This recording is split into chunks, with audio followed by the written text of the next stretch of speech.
segundo ano, tudo bem? Estamos aqui para a nossa aula de história. Hoje, dia 29, aí, quarta-feira. A gente vai falar hoje sobre a memória e a história e também das mudanças que ocorrem aí ao longo do tempo, tá bom? Da página 186 até a 191. Vamos lá dar uma olhadinha, então? Estamos aqui, pessoal, capítulo 2, Memória e História. Vamos ler o nosso texto para a gente poder conseguir entender aí sobre o que o nosso conteúdo vai abordar na aula dessa semana. Então, olha lá, ó. Começando aqui no primeiro parágrafo, eu só quero lembrar, pessoal, que vocês devem fazer essa leitura, tá bom? Silenciosa, além da leitura que a ProKate faz aqui, vocês também devem ler sozinhos aí para procurar compreender aí da forma de vocês, tá bom? Então, começando aqui pelo primeiro parágrafo, olha lá. Além das fontes históricas, as lembranças das pessoas são importantes para a construção do conhecimento sobre o passado. As histórias contadas pelas pessoas mais velhas relatam um tempo diferente do que vivemos hoje e podem revelar muitas informações que não podem ser encontradas em fotografias, documentos pessoais ou outros objetos. Então, pessoal, tem coisas aí, tem fontes históricas, né, que são extremamente importantes para a construção aí do nosso conhecimento, para a gente poder entender o que aconteceu no passado. E ouvir as pessoas mais velhas, né, escutar as histórias delas, é uma fonte muito mais rica, muito mais completa do que se a gente simplesmente olhar um objeto ou olhar uma foto. Então, escutar os mais velhos, ouvir o que eles têm a dizer, é muito importante para a gente entender melhor e com mais detalhes de como era o nosso passado, tá bom? Continuando aqui a nossa leitura, aqui embaixo, ó, observe a imagem a seguir. Então, vamos lá, ó. Essa escultura foi criada pelo artista francês Auguste Rodin em 1904. Ela mostra um homem sentado, pensativo. Olha lá, ele com a mãozinha no queixo aqui. No que será que ele está pensando em segundo ano? O que será que o artista estava pensando ao criar essa obra? O que será que ele queria representar com isso daí? Diferentemente dos objetos, os pensamentos e as memórias não podem ser vistos e nem tocados, mas podem ser estudados. Já pensou nisso? Então, pessoal, olha aí, o que está dizendo? Pensamento a gente não pode pegar, memória também não. Mas a gente pode estudar sobre esse pensamento, a gente pode analisar esse pensamento, a gente pode analisar essa memória, ok? Dá para a gente estudar e tentar tirar informações dessas memórias e desses pensamentos, tá bom? Então, olha aí, ó, o nome dessa escultura aí, né, que é uma escultura extremamente famosa, que chama O Pensador, escultura em bronze de Auguste Rodin, de 1904, há muito tempo atrás. Então, pessoal, essa aqui é uma escultura extremamente importante e a gente depois vai descobrir um pouquinho mais sobre ela, tá bom? Partindo aqui para o nosso ponto de partida, né? Rimou aí, ficou igual as palavras. Converse com o professor e os colegas sobre as questões indicadas a seguir. Olha lá.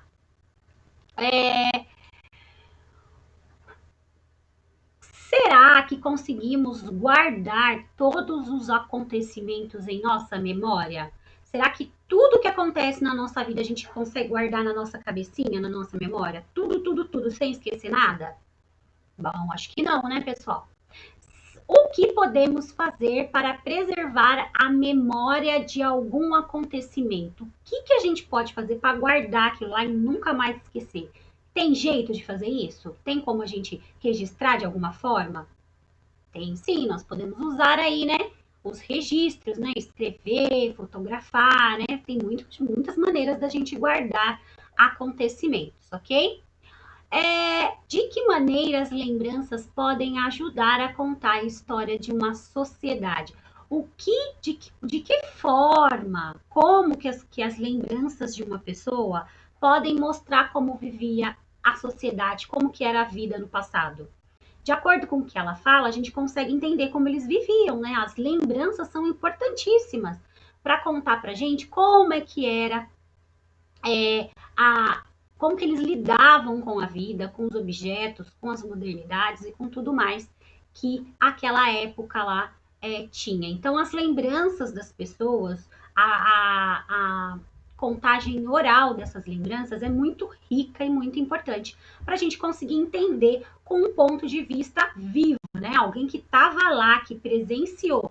É muito melhor a gente entender uma história ouvindo alguém que estava lá naquele momento do que a gente ler num livro aí, ninguém sabia exatamente, a gente não vai ter tantos detalhes como alguém que estava lá, tá bom? Então, é bastante importante aí a gente conseguir entender e escutar mais as histórias e as lembranças das pessoas por causa dessa riqueza aí de cultura, de memórias e de histórias e de detalhes, tá bom?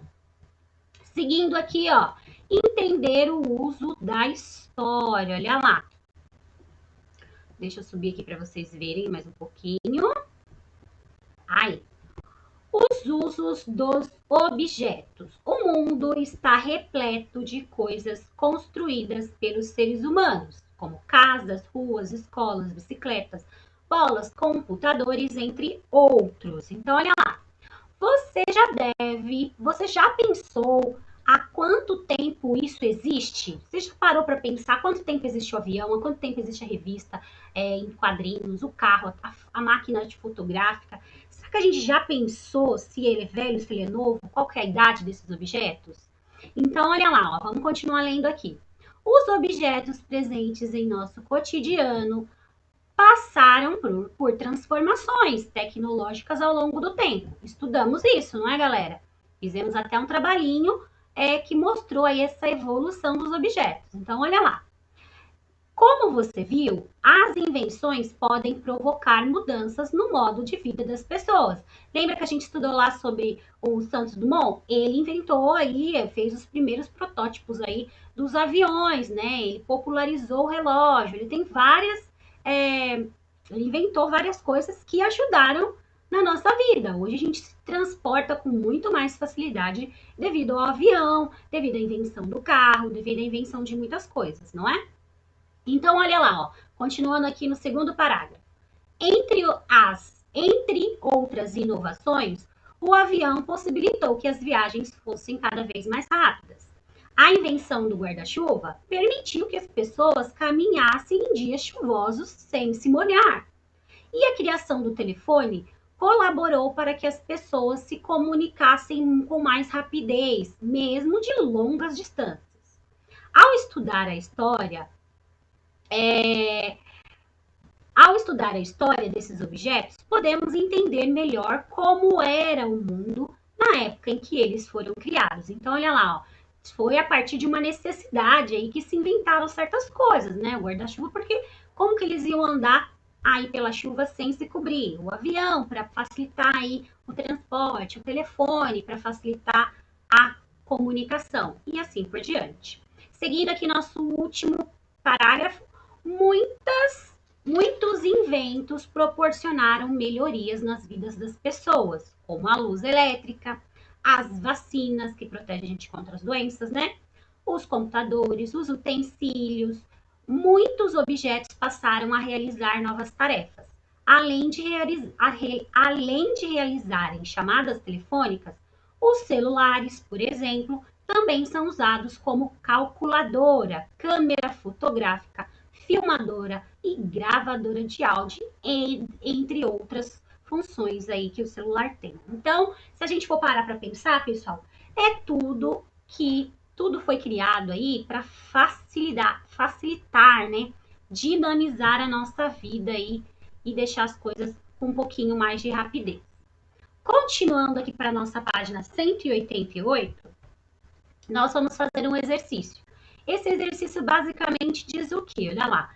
Preencha o quadro a seguir indicando o que é cada um dos itens e qual é a utilidade deles. Então, ó, você vai pôr o nome dele aqui, ó. Primeiramente, eu vou pôr o nome. Batedeira, não é uma batedeira? E para que a batedeira é usada? para fazer os bolos, mexer as massas, misturar os alimentos, não é? Então, tem essas funções aí. Pensem bem, gente, antes de ter a batedeira tinha que fazer tudo na mão, né? Era muito mais difícil. E aqui, ó, que objeto é esse? Qual que é o nome e para que ele serve? Que documento é esse daqui? E ele serve para quê? Põe o nome dele e para que ele serve. E aqui o diário de classe, ó. O diário de classe serve para quê?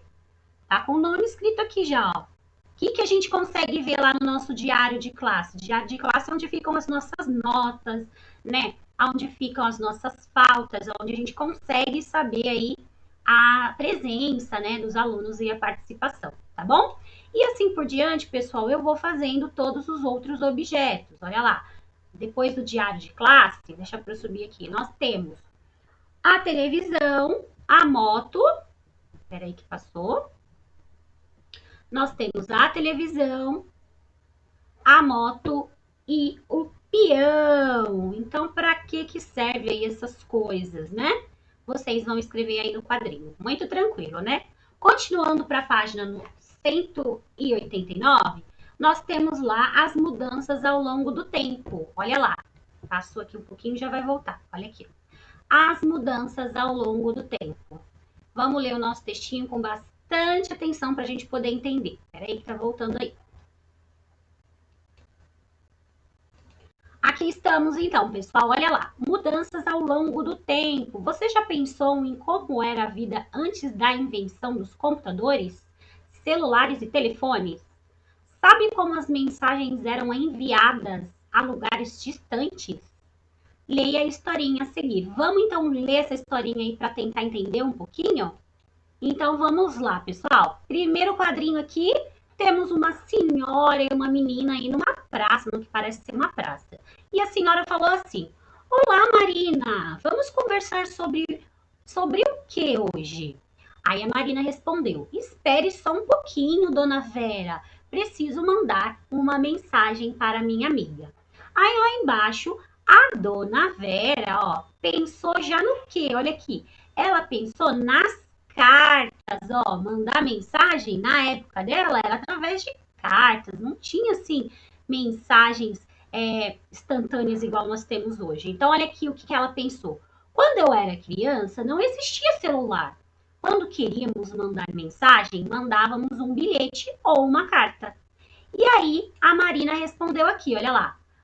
Como assim? Não posso esperar tanto tempo. Meu assunto é urgente. Então, olha lá, ó. A Marina queria mandar a mensagem dela muito rápido, mas na época da Dona Vera não tinha essa opção. Tinha que escrever a carta, pôr no envelope, levar no correio e esperar aí de 3 a 5 dias, dependendo do lugar, né, da distância, para que aquele recadinho chegasse. Então, olha como era muito mais complicado e difícil. Aí elas continuaram aqui, ó, no nosso último quadrinho. Vamos lá ler. O que poderia ser tão urgente, Marina? Aí a Marina falou para ela aqui no nosso próximo balãozinho. Vou contar para as minhas amigas que estou na praça com você e vamos tirar uma selfie. Olha lá o que era extremamente urgente para ela contar para as amigas que ela estava na praça com a dona Vera e conversando sobre as coisas aí da vida, né? E trocando ideias. Muito diferente lá da época da Dona Vera para a época da Marina, né? Da criança aí, da menininha Marina. Bem diferente essa história. Então, pessoal, ali está escrito, no nosso glossário está dizendo que é selfie, mas a gente não precisa, né? Desse glossário. Todo mundo aqui sabe o que é selfie. Todo mundo tira bastante selfie aí. E olha, essa historinha é para mostrar pra gente o quanto, né, as gerações são diferentes, né? Se a gente perceber, a Dona Vera é bem senhorinha e a Marina é bem criança. Então, ela tem outras facilidades aí na hora que ela quer se comunicar. Então, vamos ler aí, ó. No tempo em que Dona Vera era criança, os meios de comunicação eram diferentes, não é mesmo? Com base no relato de Dona Vera, é possível saber que, antigamente, não existia telefone celular, que as pessoas se comunicavam escrevendo cartas umas para as outras e que esse tipo de comunicação era demorado, podendo levar dias ou até mesmo meses para chegar ao seu destinatário. Para conversar com alguém que morava longe, seja em outra cidade ou em outro país, Dona Vera tinha que escrever uma carta e ir até a agência dos Correios, comprar um envelope e um selo, pagar a postagem e aguardar que essa correspondência fosse entregue à pessoa para que ela escreveu, por meio da visita de um carteiro. Então, ó, pessoal, que trabalhão que era, hein? Esse processo todo era mais demorado e trabalhoso, não é mesmo? Hoje, ele pode simplesmente mandar uma mensagem eletrônica e a pessoa recebe instantaneamente, na mesma hora, aonde ela estiver. Muito mais fácil agora, né, pessoal? Então, seguindo lá para número 2, vamos começar então a responder as atividades. Olha lá, número 2, compare a forma de se comunicar com pessoas distantes. Você vai comparar quando a Dona Vera era criança e agora na época da Marina. O que nós vamos fazer aqui? Vou escrever basicamente aqui na letra A como que a Dona Vera se comunicava, através do quê? A gente acabou de ler aí em cima. E como que a Marina se comunicava, através de quê? Qual a Dona Vera, a maneira com que ela se comunicava com as pessoas era mais rápida ou mais lenta? E a Marina, como ela se comunica hoje? É mais rápido ou mais lento? Então, aqui vocês vão ter que colocar o nome de como ela se comunica e se é mais lento ou mais rápido. E a mesma coisa com a Marina. A Marina se comunica como? E é mais lento ou mais rápido? Aí vocês vão escrever para mim, tá bom? Na página 191, nós temos o seguinte lá, ó.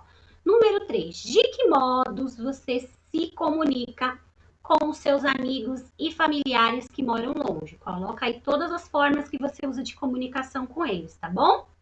Na número 4, nós vamos responder o seguinte.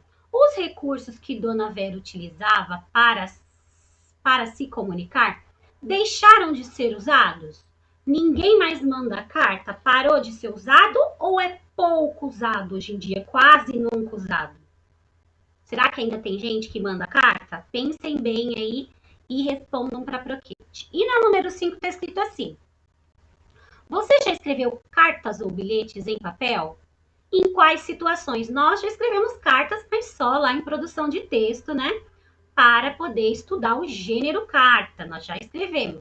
Mas e aí, você já escreveu fora da escola, fora para fazer os exercícios de produção de texto? Você já escreveu alguma carta para alguém? Se sim, coloca aí essas situações, a da escola e essa outra se tiver, tá bom? E aí no Você Sabia nós temos o seguinte, olha lá. Você sabia? Você tem o hábito de conversar com pessoas mais velhas? Gosta de ouvir histórias e conhecer um pouco sobre o tempo em que elas eram crianças, como você? As narrativas orais, faladas, contadas por pessoas mais velhas, também são importantes fontes históricas. Então, escutar a historinha da vovó, da bisavó, de como era o passado, é uma fonte histórica incrível e maravilhosa. Tá bom, pessoal? Vamos escutar as pessoas mais velhas aí, que elas têm muita sabedoria para nos passar, certinho? Então foi essa nossa aula de hoje, segundo ano. Espero que vocês tenham gostado, façam com carinho, com capricho. E até a nossa próxima aula amanhã. Beijo, beijo, beijo. Tchau, tchau.